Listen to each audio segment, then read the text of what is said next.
my name is Brenda Bates, Medicine Woman, and this is Medicine Reveal, and it is also about becoming a spiritual human.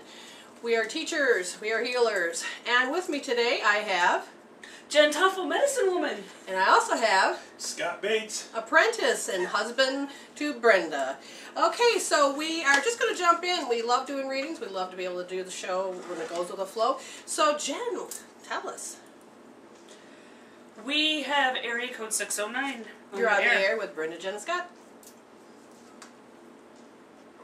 hello. Hello, Hello. can you hear us? Yeah. Wonderful. How can we help you? I just saw your site. I've been following a lot of the sites on Blogtalk about esoteric knowledge and finding yourself in your purpose. And saw that you guys were giving readings Yes. today, and just kind of wanted a general reading to see Okay. where I am and get direction for where I'm going. Okay, I feel like you want to know more about the purpose than anything else. About where you're going. That seems to be a really big question mark over your head. You feel like there's a lost feeling. What's happening is There's something with his, that feels like there's a missing puzzle piece. I know he can't see, but like in this, yeah, it's off to the, above the head to the right side, there's like a... So inside your aura field on the upper right, there is like this different shape that she's seeing. It's nothing dark, nothing evil, nothing like that. But what we want to tell you is that it is we have an aura and there's an egg. Well, you have off to the right, there is this, the energy coding is rewritten not to be in complete balance, and the word that has been following you that will affect you, it'll be sent to you, it'll be coming from you, it'll be at you, you'll be in it, and the word is loftiness. Loftiness, have you ever had people that are just too superior in your space, or you had to act real tough? You know, we have to look and define words, but the word will help define the characterizations, the attitudes of the people that are in your space. And what happens is that these people are actually interfering. They're not deliberately, on a soulful level.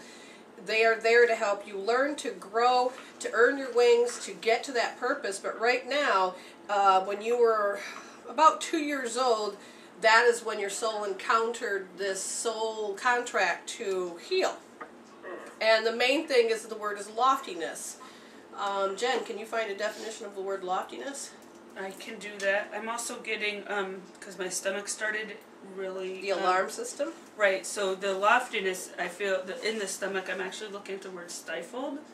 Their loftiness is causing him to be stifled. Are you a sensitive person as far as energy-wise? You can pick up other people's, the way their actions are? Okay, so what... All right. I can tell right away if All right. something's wrong. So what happens is you need to fine-tune, because some of the way you in your file system inside your head, when you go to do the gut reactions and you're learning to grow, some of these need to be upgraded, because your 2-year-old self had defined one particular experience with people, and it defined it as, let me just check, the word is loftiness, about a person. Which is elevated in character, they're exalted, they're feeling grand, pompous, arrogant, and haughty is another word. True. So do you have people like that in your space? I think I do. Okay. It's, I don't know, I can't really define whether it's partial family or... It can be anybody. It's a signature that goes from... At church. Okay. Leadership people in my life. You just described them yep. all over the place. They can be scattered everywhere. It's a part of a signature that is where you're supposed to be faced. You know, in the mirror of life, the karma mirror, you have to... You marked it as 2, you defined it as that, and until you can have closure, you're going to have this show up as an issue, from a minor bitch slap all the way up to a major one, and it'll be like, what the hell? Why does this always... You will actually see a pattern of how it will continue as you chronologically age. And what we do is we help people understand. You asked about a purpose. Well, the purpose is that when you run into these people, and then, or maybe you have to act like this, or maybe you are being like throw the baby out with the bathwater. I do not want to become like them. But in order for you to have your purpose, you need to have the good qualities of it so that you can earn your wings to stand tall and do what's your next step. The negative aspect, you can heal out. Now, when you recognize these people, what happens is you put it on a scale from 0 to 10. 10 being, oh my God, yes. And what that means, it's marked with your life force. And that's life force energy you need to help you function in this world. But right now, your life force is feeding this particular characteristic, attitude, behavior. And so it has to show up because you have unresolved issue. So we can't blame anybody. It's funny you say that. Yeah. I'm not, I'm a pretty assertive person, but I don't always display it when I need to. I kind of hold back. Okay. And I give credit to other people being smarter than myself sometimes when I probably shouldn't. Yeah, I agree, because there's a part of you that at 2 years old, again, the reason you act this way is that chronologically you aged, you learned, you've grown, but your foundation is actually interfering with your purpose of moving forward. That's why I keep feeling that you feel lost, because you'll be going la la la la and everything goes smoothly, and then everything puts its brakes on, and then crap starts to happen, and you're like, again? I thought I looked at that, I addressed that. And what it's doing is that your soul, what it does is that it's number one, your subconscious mind's number one job is to preserve the body. So when it scans the body, it's looking for energy loss. Where did your life force go? And so when it looks for it, it then tells you, and how you understand the soul language, is that somebody will appear before you if you can't hear it in your own head, and then you're going to have that crap standing before you, a trauma, drama, or another experience of the same. So what that your soul's saying is that you can heal this.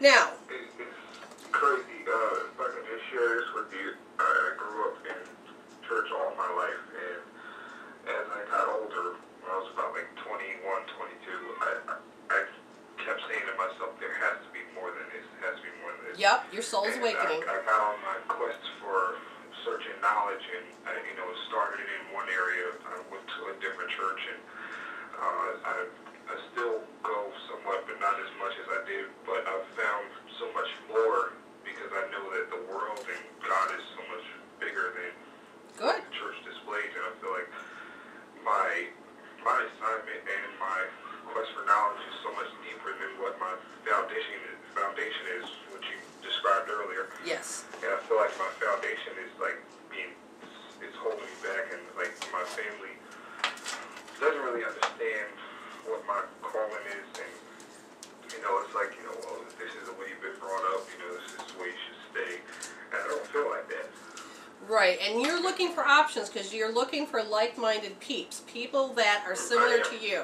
And what happens is that it depends on how we want to grow. Do we want to stay in the group consciousness of limitation, or do we want to stand and stop over-identifying in that, stand in our true identity, which is spirit, and then go with the flow of awakening, because we're moving back towards self-realization, God-realization, which means we have to stop over-identifying with the traumas and the dramas, which I call hells.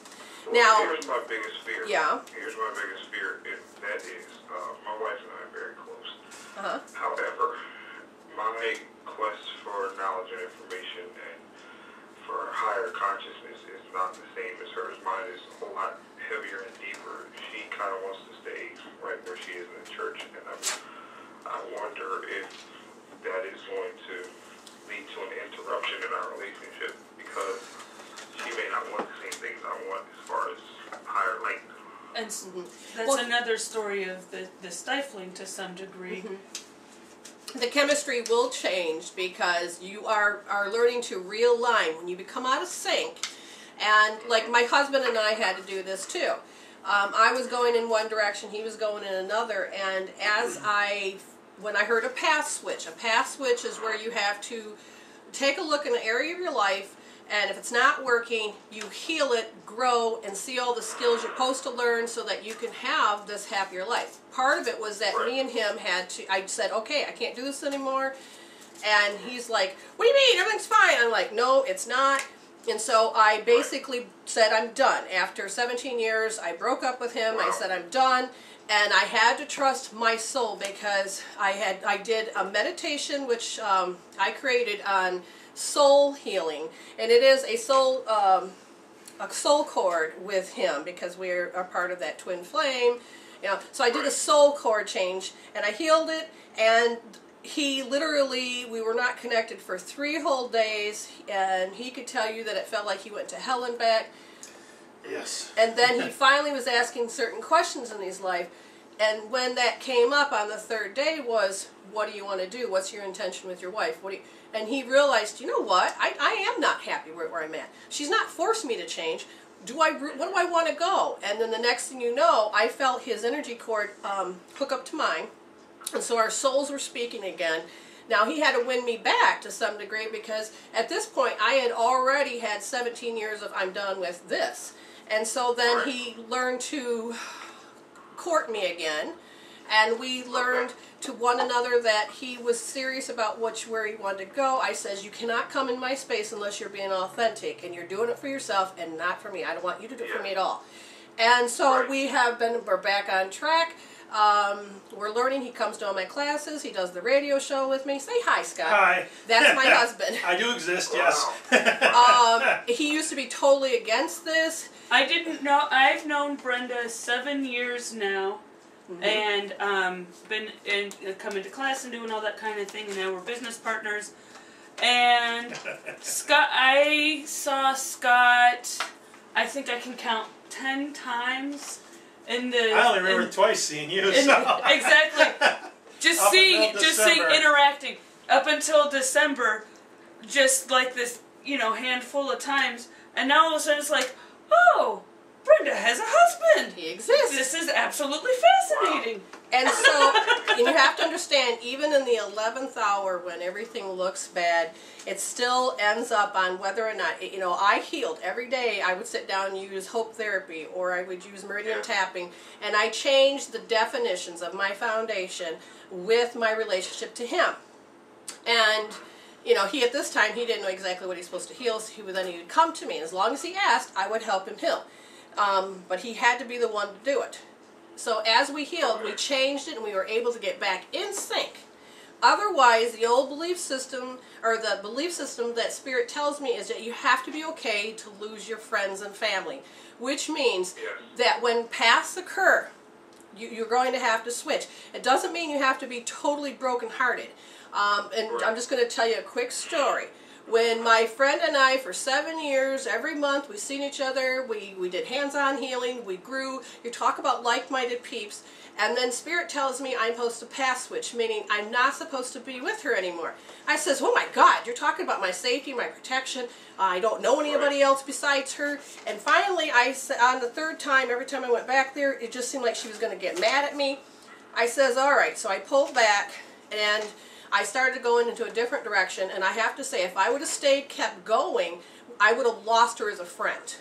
But I trusted, and I moved, and I grown, and now she's still my friend to the day. We're not close, but you would never know it because we weaved in and out so much that you don't realize there is a separation.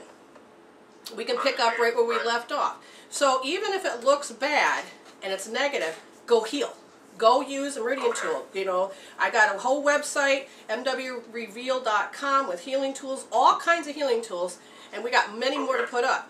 But you don't have to get caught in the negative loop of depression, fear, anything. And right now, you are ready to have a heart-to-heart conversation. It's up to her whether or not she wants to come along. You don't feel protected because you guys have been together. And heart-to-heart, when you love somebody, you know, we're taught that we're supposed to be crushed and devastated, and we put up heart walls, and then we don't let people in. But if we keep healing, you'd be amazed at how you can bring people that are in the family or friends together again.